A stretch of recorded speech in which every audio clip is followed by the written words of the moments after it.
Well, there's supposed to be a vigil here at 3. I'm here for that, but I'm just here to try to make sense of what happened last night, although I am in no way surprised that it did.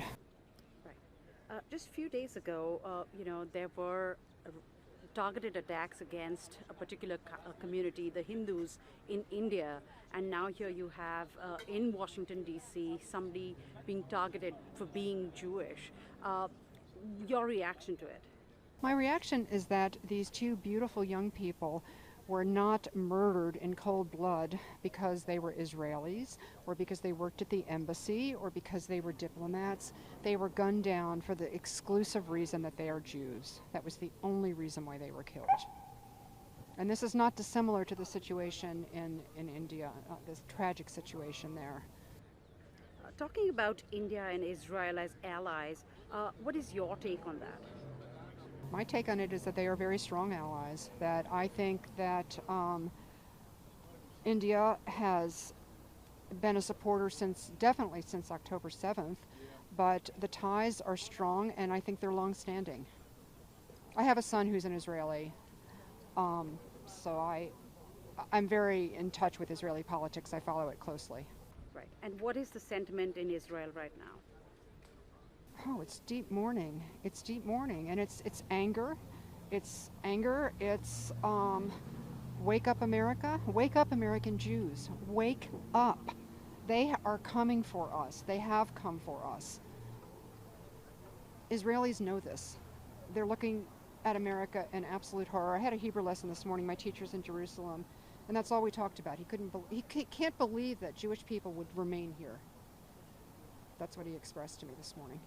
I was horrified, stunned when I saw the news in the middle of the night. I follow Israeli-Palestinian war closely, and now it has reached our streets.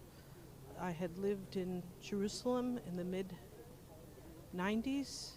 I have a close friend who lost a son in a suicide bus bombing, so I understand what has happened, and I can't believe it has come here to the U.S., but we live in a different world since October 7th. I'm actually here from Atlanta, Georgia on vacation, and I came because I woke up this morning to text messages from friends and family who heard what had happened here and were really concerned. I actually work for an organization that builds bridges between the church and the Jewish community, and I'm a Christian, and I often find myself in Jewish spaces fighting anti-Semitism and educating, and so we heard what happened here, and I just wanted to come down and show love and support for the Jewish community. I think it's so important. Anti-Semitism is on the rise, and I think as a Christian I can show love by showing up and just standing in solidarity with my Jewish brothers and sisters and being present and hopefully being a voice for the truth when it seems like so much untruth is present in the world these days. Talk to us about, your reaction, your first reaction when you heard about it, an anti-Semitism, attack right in the heart of D.C., something that's shocking and unreal. Sure. So I think that it shouldn't be surprising that something anti-Semitic and terrible happened here in the U.S., but in some ways it is.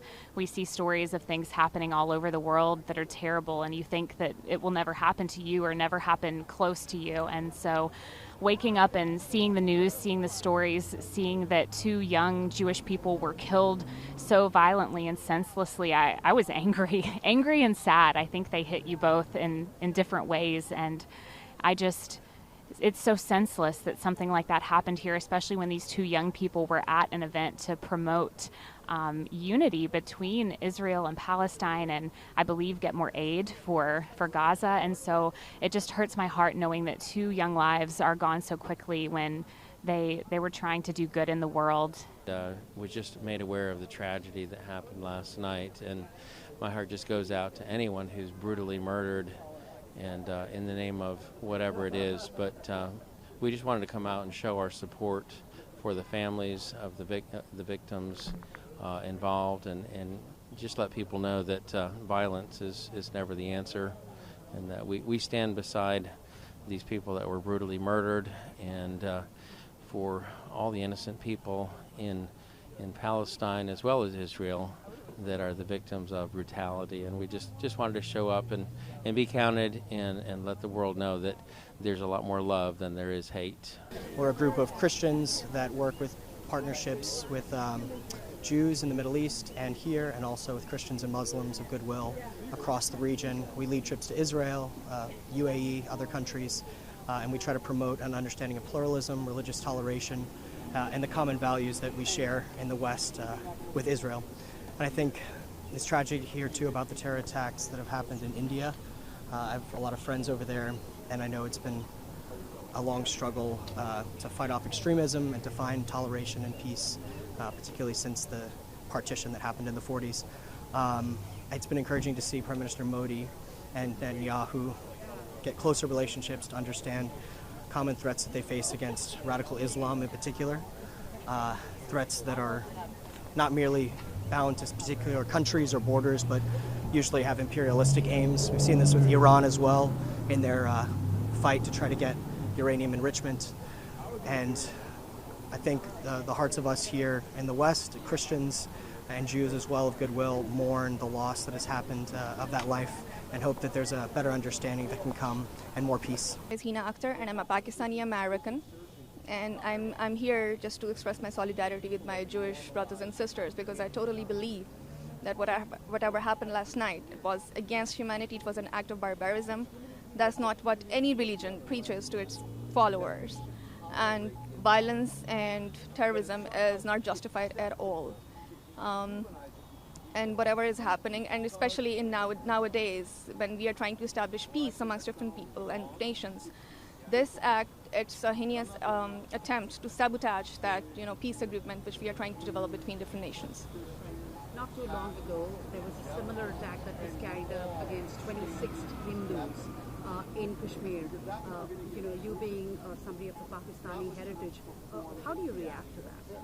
Well, as I said earlier, I'm against terrorism and violence, regardless of people coming from which religion. I mean, I totally believe whoever kills one person, they're not a true representative of their religion. So regardless, whoever was, he initiated that attack, I'm against that. It was a murder of humanity. So yeah, that's not justified at all. Regardless, it was from Indians, it was from Kashmiris or Pakistanis or any other people, religion, but that's not justified. People are dying. Yeah. Go ahead. People are dying, and we need to put a stop to it. All right, be it any part of the world, and that's it. Yes, people of the Jewish faith and people of the Hindu faith have so much in common. We both thrive in liberal democracies. We both thrive when rights are protected. And we are seeing in institutions and environments in this country, the United States of America, Jews and Hindus being marginalized because people make accusations and scapegoat us for policies on the other side of the world with which they might disagree. And we're seeing Jewish people and Hindu people being categorically all swept together. And it's wrong. All of us have the right to worship freely. All of us have the right to have connections to their countries of origin. All of us have the right to live as Americans in this place, and that's all we're talking about here today. As a Jew, what are your major concerns, after this heinous attack yesterday, that killed 2 Jewish lives? Jews are deeply concerned, not about surging anti-Semitism, about skyrocketing anti-Jewish hate. The numbers are extraordinary. We've hit record highs in 5 of the last 6 years versus the first 50 or so. Last year, there was a staggering 9,354 acts of harassment, vandalism, and violence. Here in this country, more than 1,700 took place against Jewish institutions. I've met the Jewish college students changing their names in their Uber app because they're afraid if they sound Jewish, they may get attacked by the driver. I've met the Jewish graduate students afraid to leave their dorms on campuses or their apartments, afraid of being assaulted. I've met the Jewish parents who've cried with me, explaining to me how their children have been serially bullied and targeted in K through 12 schools. Not too long ago, 26 Hindu lives were taken away in Kashmir. Do you have any reaction to that? You know, terror. Yes, terror against innocent people in Kashmir is the same as terror against innocent people in Israel or terror against innocent people here in the United States. And what makes those things similar is targeting people because of where they're from or how they pray is cowardly and disgusting. And so I think what we want our leaders to lead with moral clarity and with conviction.